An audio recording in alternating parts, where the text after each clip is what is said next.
Mengutip lontar Sundari Game pada saat Someribak yang jatuh 2 hari setelah Hari Raya Saraswati, Sang Hyang Trimurti Merte sedang beryoga dengan pulu atau lumbung ataupun tempat beras dan tempat padi sebagai tempatnya.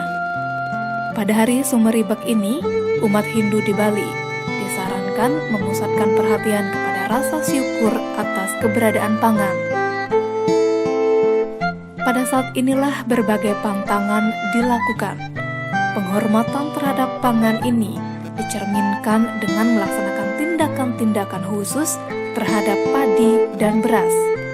Misalkan, tidak boleh menumbuk padi, menggiling beras, mengetam padi, dan menjual beras. Menurut penyusun kalender Bali, Gede Mariana, pantangan ini tersurat dalam lontar Sundari Game.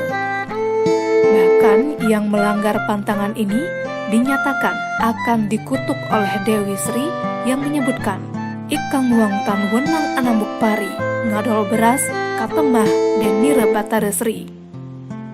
Pantangan untuk tidak menumbuk padi, menggiling padi, menjual beras inilah sebagai bentuk penghormatan secara sederhana atas karunia pangan yang berlimpah Ide Sang Hyang Widi. Pada hari Someribak, umat Hindu melakukan Widi Widana atau pemujaan kepada Sang Hyang Tripermana, yaitu Dewi Sri, Sadana, dan Dewi Saraswati, dengan menghaturkan upakara di lumbung dan di pulu atau tempat beras.